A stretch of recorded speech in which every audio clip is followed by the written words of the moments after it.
A slowdown in the housing market might sound like a niche problem, something that only affects real estate agents, home builders, or mortgage lenders. But in 2026, that assumption is becoming increasingly dangerous. Because what's happening in housing right now is not isolated. It's spreading quietly but powerfully into multiple layers of the economy.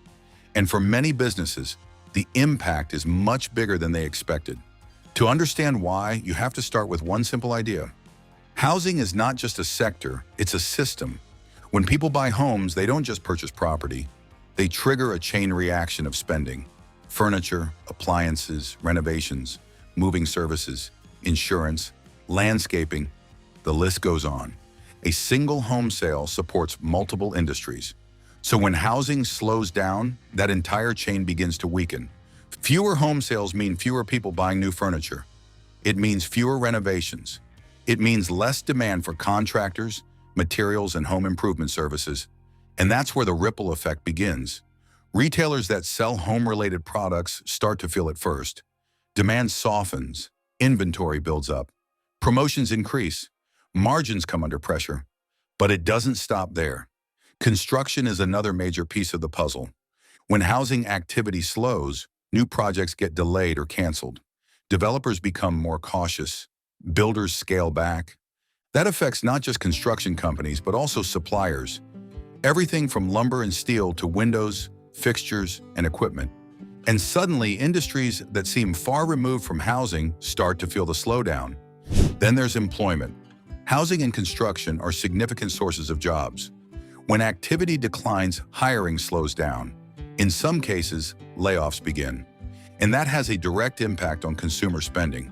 Because when people feel less secure about their income, they become more cautious, they delay purchases, cut back on discretionary spending, and focus more on essentials.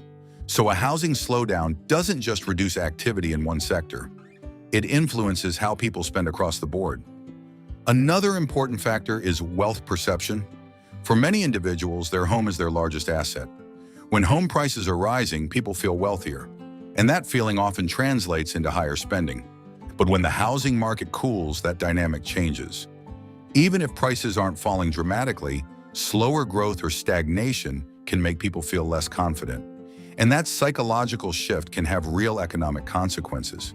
Spending slows down, not because people can't spend, but because they choose not to.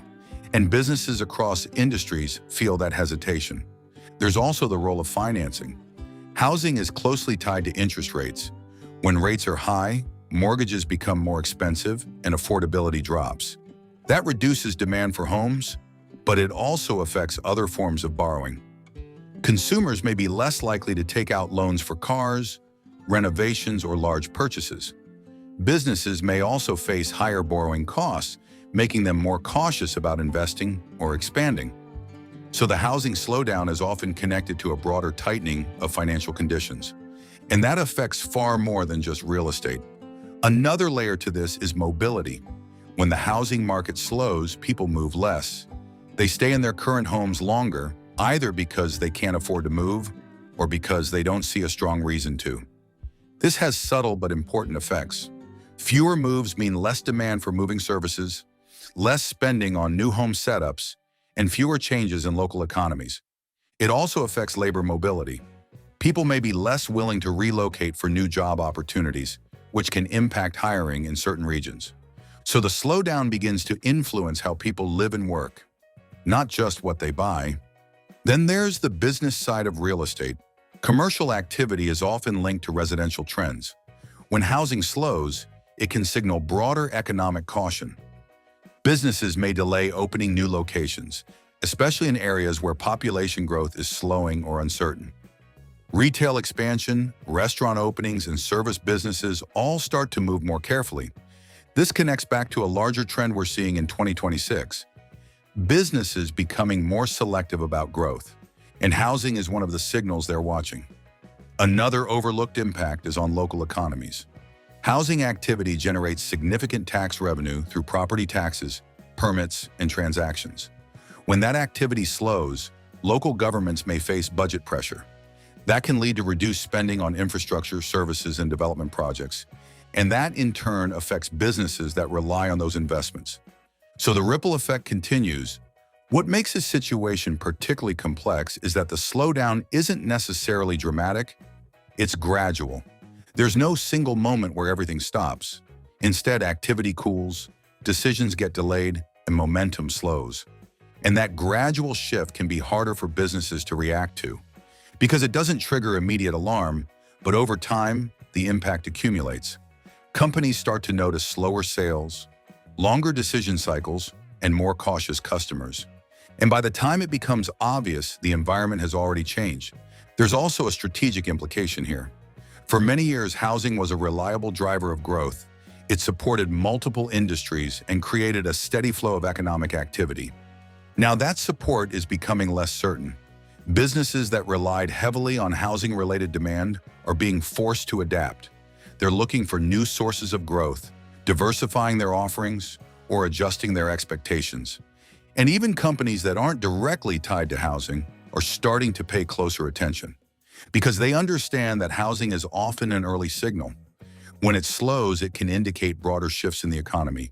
So what we're seeing in 2026 is not just a housing story, it's a broader business story, a reminder that some parts of the economy are more interconnected than they appear.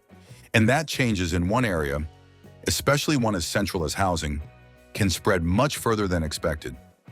For businesses, the key takeaway is not to focus only on their immediate market. It's to understand the bigger picture.